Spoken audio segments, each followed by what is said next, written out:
How come? Are you present here? Mother-in-law. Yeah, I've been living in this place since I moved here a week ago.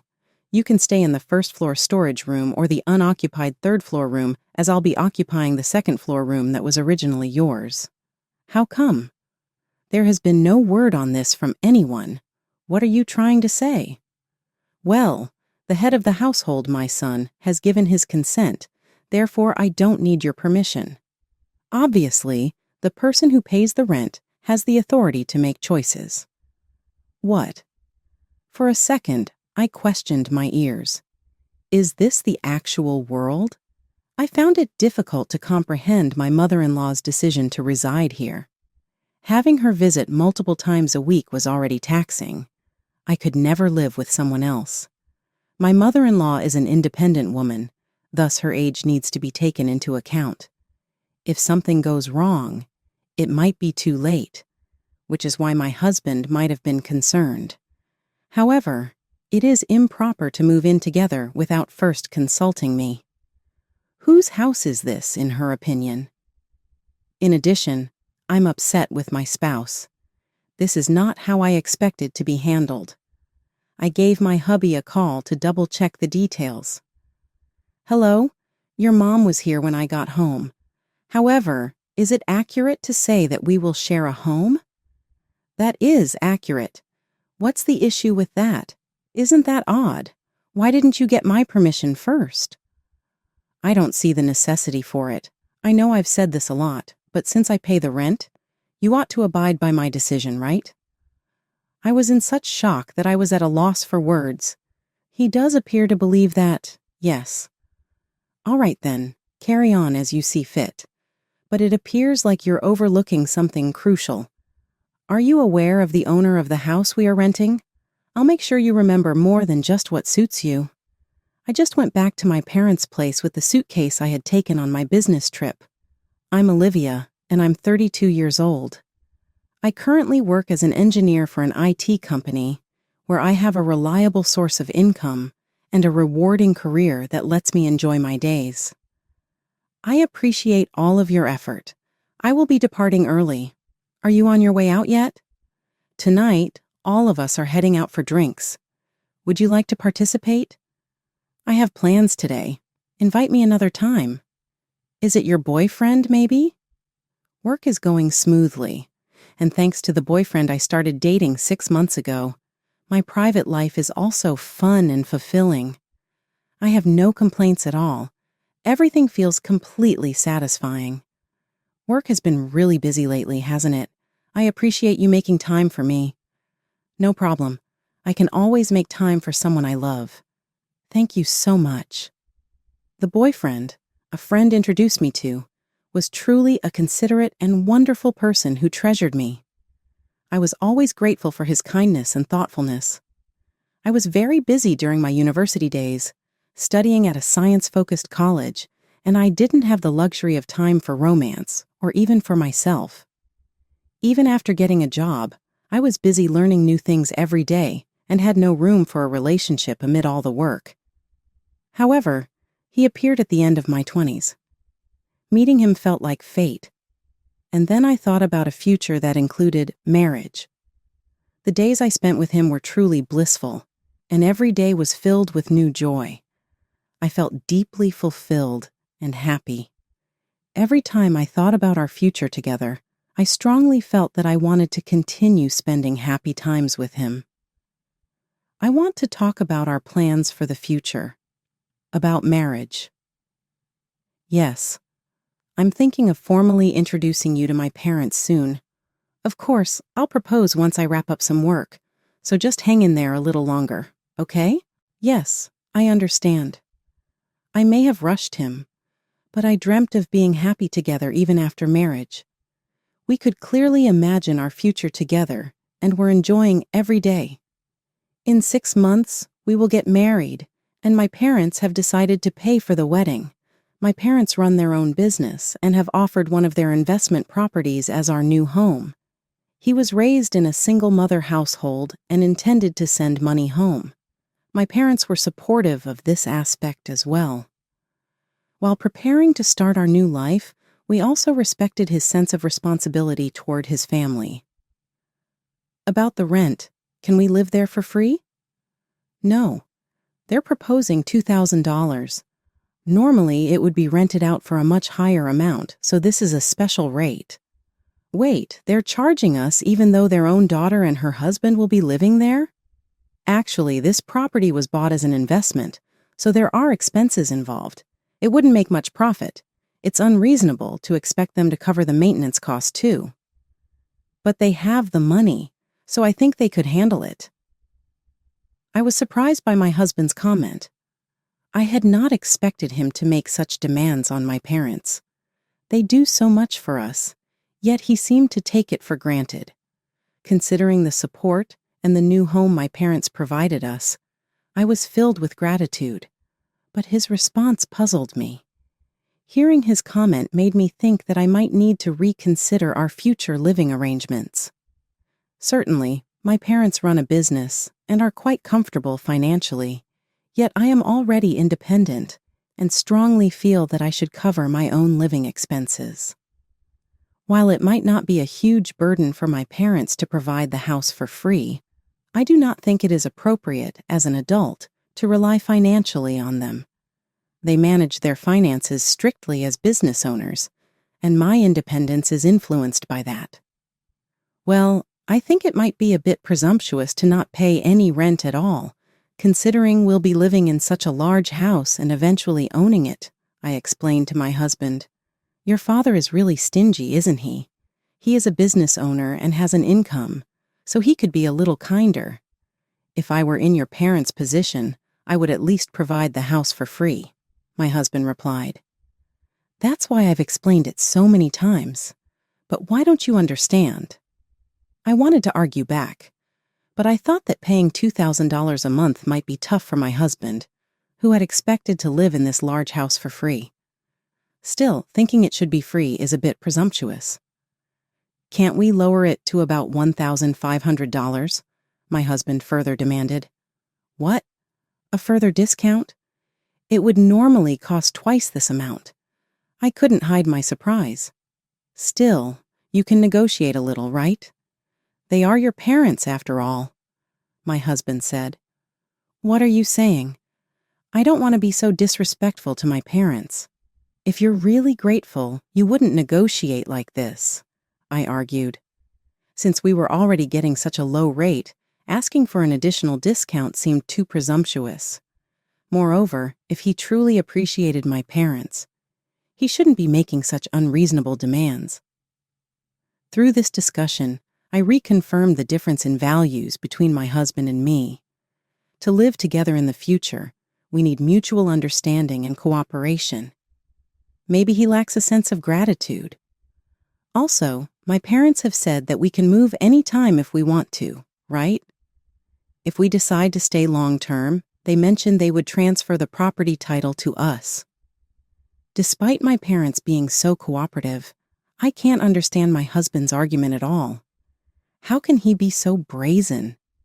His self-centered behavior perfectly reflects the current situation. He thought the house would be provided for free, so he feels that paying $2,000 is too much. That's true, but $2,000 is already the lowest price I could possibly do, my father answered. That's well, but more discounts are needed, I firmly stated. If we show this much concession, he should understand. And with the $200 saved, he could send money home, right? His family is a single-mother household, isn't it? My father continued. Yes, I replied. There's no problem, and starting married life does cost money, so don't worry. Just consider your relationship as husband and wife, that's all, my father kindly said. Thanks to my father's kindness, I was able to firmly express my opinion to my husband, and he eventually agreed to the rent of $1,800. Since then, we have been living without any major problems. Normally, my husband pays the rent, and I handle the other daily expenses. We bought a family car, and since I pay for the savings from my own money, my husband has more money available to spend. However, I don't waste money and generally lead a peaceful life, But now, my mother will be here in 30 minutes, so let's finish cleaning quickly. What? You're not going to clean before Mom arrives? No, it's not that. But why didn't you tell me earlier? It's difficult when you tell me so suddenly. I don't mind my mother-in-law visiting, but why didn't he tell me earlier? If I had been informed sooner, I would have cleaned the house and finished the chores earlier. I haven't prepared any tea either. Maybe he's not thinking because it's his own mother, but ultimately, I'm the one who feels uncomfortable. Why can't he think of that? I sighed, but it was too late to think about it. I need your help to clean up quickly now. What? It's a hassle, so you do it. It's my day off. Let me rest. What? Isn't your mother coming soon? Wouldn't it be better if you did it? I've been busy lately. What was he saying? I asked him to help clean because his mother was coming, but he didn't intend to lift a finger. I was already irritated by being told so suddenly, and his selfish comment just astounded me. I wanted to finish cleaning quickly. Are you saying I should do everything? That's really not fair, is it? You're the wife, so you should be able to handle that. Why do you always need instructions? Don't forget that I'm supporting you. Supporting? What does he mean? I don't think I am receiving any special support from my husband. Indeed, he pays the rent, but I cover the daily living expenses. Considering the expenses, I contribute more, and I can't understand his arrogant attitude. But arguing would be a waste of time. I should start cleaning immediately. While my husband watched TV on the sofa, I hurriedly cleaned. I was angry, but I managed to finish the cleaning before my mother-in-law arrived. Thank you for having me. It's been a while. Haven't you changed at all? Are you that worried? I don't think I look that old. I'm sorry. I didn't mean it that way. Really? Is that so? Do they think I'm someone who would make such sarcastic remarks? Well, my mother-in-law's character hasn't changed since the old days. I understand she was raised by a single mother and cherishes her son, but her affection seems a bit excessive. Even during the marriage introduction, she looked down on me and didn't seem interested in building a good relationship with me. I'm not asking to be particularly close, but I can't understand why she dislikes me so openly. I haven't done anything bad to my mother-in-law, nor have I behaved unreasonably. I wonder what she dislikes about me. My husband sometimes says unreasonable things, and being raised by such a mother, I suppose it's somewhat inevitable. Hey, I've been thinking for a while. Isn't your housekeeping a bit lacking? I wouldn't call it a filthy house, but I think you could keep it cleaner. I am trying, but I have a job every day, so I can't devote much time to it. Mother-in-law. I also grew up in a single-parent household, but I kept the house clean. Such excuses are unnecessary. Me. No, I am not making excuses. Lately, I have been especially busy, and sometimes I need to complete unfinished tasks at home. If a problem occurs with the system under development, I must finish the corrections before the deadline. If the corrections are delayed, serious issues can arise. It's frustrating to be criticized without understanding my work. Furthermore, let me say that my husband was living on social welfare. My mother-in-law does not work and is nearly in the same situation as a housewife. Although she was a single mother, she had time on her hands, so it was natural for her to do housework. Comparing her situation to mine is unfair. Moreover, we both work, so I shouldn't be the only one scrutinized, but also her son, who does nothing. I don't seek conflict with my mother-in-law, but when she starts complaining as soon as she visits, I get angry too. Please don't say that I'm managing all the housework alone, and it's actually quite challenging. It might sound a bit harsh, but I need to be clear, otherwise you might not understand. Mother-in-law. What? Are you trying to get your husband to do the housework? Even if I want him to help, the reality is that he doesn't. Mother-in-law. You are the wife, so it's natural for you to do the housework. I heard that your husband pays the rent, so you should at least do the housework. Who do you think is the head of this house? How could you get married without understanding such a hierarchy? That's why I was against marriage. I was dumbfounded by her words and lost for a response. Please, enough with the jokes. Interfering in someone else's family is unreasonable, but talking to such a person is a waste of time and mental energy. I responded with a yes, yes, while leading her to the living room. Mother-in-law. By the way, shall we have steak today? There's a steakhouse near the station. That sounds great. Let's enjoy some good food for a change. Mother-in-law. Olivia is waiting at home, so could you pick up steaks for everyone as takeout? Please add mashed potatoes and lobster soup for me. Once again, I was being used. Moreover, it seemed like they had no intention of pulling out their wallets. They probably planned to make me pay. Anyway, if I asked them for money, I could already see the complaints coming. Besides, I wanted to get out for a bit and take a walk, so the timing was good. I wasn't pleased about treating them to expensive steaks, but there was no point in dwelling on it. With these thoughts, I headed to the steakhouse near the station. When I got home with the steaks, I was greeted with, "You're late. Consider that we've been waiting." Sigh. Not a single word of thanks, just complaints. It's like they're machines that produce complaints. Complaining seems as natural as breathing to them. Finding faults in others is almost admirable in a way. I thought about responding sarcastically, but I controlled my emotions and sat down. We spent the rest of the afternoon idly, and they went out to eat together in the evening. I wasn't invited, and I didn't go. They are truly rude people.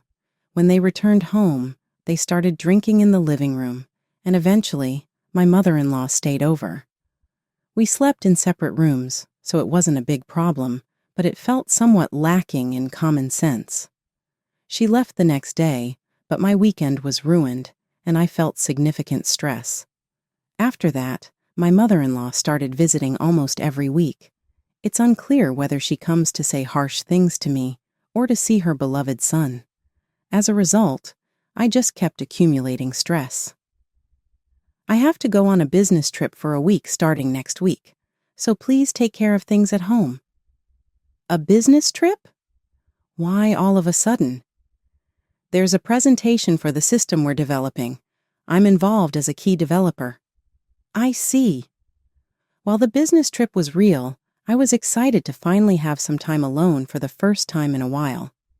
Every week, meetings with my mother-in-law involved listening to her complaints about housework and how a wife should behave.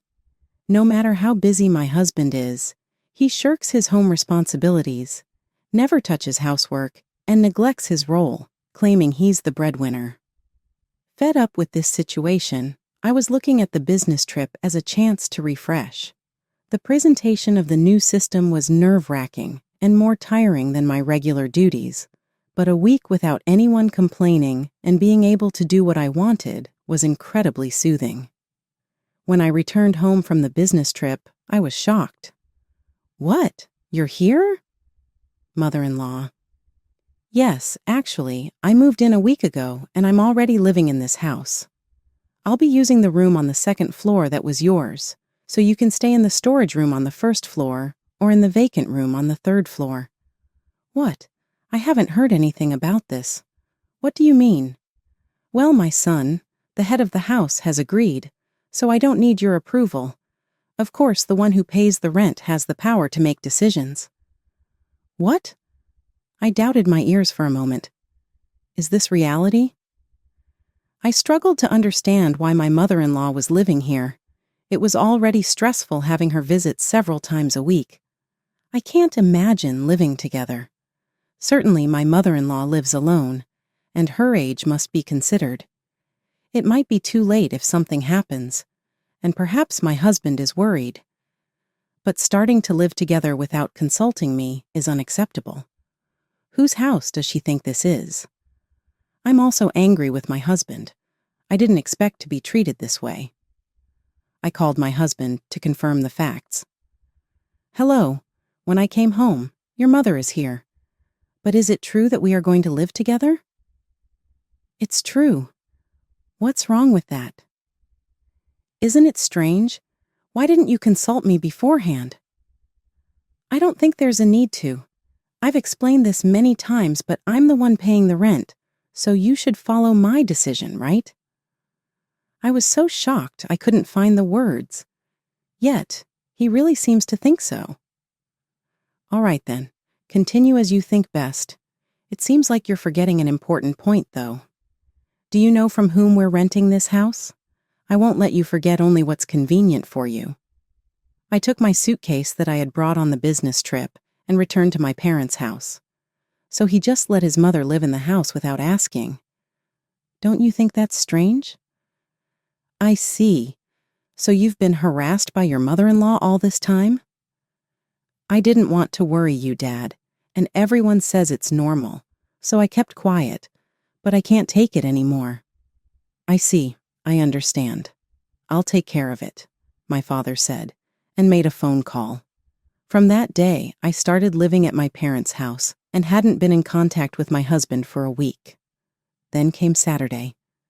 Together with my father, we went to the house where my husband and mother-in-law were living. When we pressed the intercom, my husband, looking like he had just woken up, opened the door and frowned when he saw us. What? Here's a divorce paper. Can you sign it? What? Wait, what does this mean? I know everything you and your mother have been doing. Please stop deceiving us now. My father stared at my husband sternly, and my husband was clearly frightened. He shrank completely and wouldn't even meet our eyes. However, I continued to speak. Don't think that you can torment me and get away with it for free. No, there's no need to go that far. Isn't there? Who do you think you are, acting all scared when divorce is mentioned after you've ignored everything you've done? What do you think I am? Even I, who am usually calm, exploded with anger due to everything that had built up. My husband must have never expected me to get this angry, but that was proof of how much anger had accumulated. I will certainly listen to my daughter, and from now on, you will pay the full rent for this house. There will be no more discounts to a stranger, so be prepared. What? Starting next month, the rent will no longer be $1,800, but $18,000. Do you understand? I've prepared the lease agreement, so after you sign the divorce papers, please sign this too. As we declared this, my husband looked overwhelmed and was unable to say anything. He must have been stunned by the amount of $18,000, but we were serious. You can't just demand such an amount suddenly. It's impossible. Why do you think it's impossible? Well, because there's no formal lease agreement for this house. Once you get divorced, we are strangers. You cannot continue to live here. If you can't pay the rent, please leave immediately. Since there was no formal contract, we were able to firmly hold our position. My husband must not have anticipated this situation, but it's too late for regrets now. He should take responsibility for his actions. We were determined to proceed resolutely, regardless of how much he resisted. However, sensing the disturbance, my mother-in-law appeared from behind. What's going on here? What on earth is all this? It's been a while. To be clear, this house belongs to me, so I need you to leave. I want a divorce for my daughter, and I have no intention of letting strangers live here. What did you say? Telling us to leave? How can you say something so unreasonable? Who is being unreasonable here? If you want to justify your actions, please feel free to settle it in court. In court? Both my mother-in-law and my husband were shocked by the mention of court. But this was something I had already discussed with my father. We had planned to go to court if they caused problems that became unmanageable. This was my suggestion because reasoning with unreasonable people is pointless. However, due to their lack of common sense, the mention of a lawyer visibly frightened them. Where did all their previous confidence go? They looked at each other, clearly shaken. You have a job, so moving closer to your workplace is also an option, isn't it? It's just that simple. But I'm telling you, I don't have the money. You don't have the money? That must be a joke. Considering your income, you should be able to save some. Were you spending $1,000 a month on leisure? But I never felt the need to save. I was astonished. He was working normally, and the only expense he was paying was the rent. I was covering the car loan and other living expenses, so I assumed he was saving more. That's why I can't get divorced, and I can't move out. Yes, once you're married, you can't just get divorced easily if it will leave a mark on your family registry. How long will you cling to that outdated thinking? You talk about a mark on the family registry, but I would rather divorce without hesitation than live with unreasonable and self-centered people like you. You have no awareness of what you've done. This is absolutely absurd. Please stop making me angrier. You don't seem to understand how much you've done to me. That's why you can say without shame that you don't want a divorce and that you need help because you have no money. To me, that is irrelevant. And now I realize that perhaps my husband married me because he was aiming for my parents' business and their properties. Maybe he was more interested in my parents' wealth, living cheaply in this grand house, and the substantial inheritance I would eventually receive than in me personally. Please keep your disdain to yourself. Do not forget that if it goes to court, we will be at an advantage. I am giving you 1 week to leave this house. Wait a minute. Please forgive me. I'll even kneel if it's necessary. Just give me one more chance. I am confident that we can make it right. There might have been some misunderstandings, but we are a married couple who vowed to overcome any difficulties together. That's why I'm considering a divorce, because it's impossible. A marriage can't be sustained just on superficial words. Furthermore, since I've been betrayed, I can no longer trust you. Your actions have ensured that I will never trust you again. As I said before, I have a reliable lawyer on my side. Of course, you can hire a lawyer to negotiate. But considering your situation, where you can't even afford moving expenses, it would be wise to avoid unnecessary costs. My father's advice is absolutely right. You don't even have the funds to move, let alone afford a lawyer. And even if you were to hire a lawyer, it would be easy for me to divorce you and evict you from the house. Therefore, there is no point in continuing this conversation. With that, I left with my father and returned to our family home. I had already blocked his phone number, so there were no calls from my husband, but messages continued to come through email and other chat apps. I was truly disheartened by their persistent actions, feeling that they did not understand what I was saying. Now, I have been consistently ignoring them. My disappointment in their actions deepened, and I felt irritated that they completely failed to understand my views and emotions. However, to avoid their approach, I made an effort to stay calm and not respond to them. Our demands were clearly communicated, and if they did not comply, we had no choice but to proceed with legal actions. Our position was firm, and we were ready to resort to legal proceedings if our demands were not met. I had strong support, so there was nothing to worry about. With backing from family, friends, and professionals, I was confident that I could overcome any difficulties. By the way, what happened after that? The deadline is tomorrow, so if the divorce and move aren't complete by then, I've told them we'll call the lawyer. This evening, I received a message that they had submitted the divorce papers and were ready to pack up and leave the house. They said they would bring the keys here. That's good, then I'll handle it. You don't need to meet them face to face, my father assured me. Thank you, Dad, I expressed my gratitude.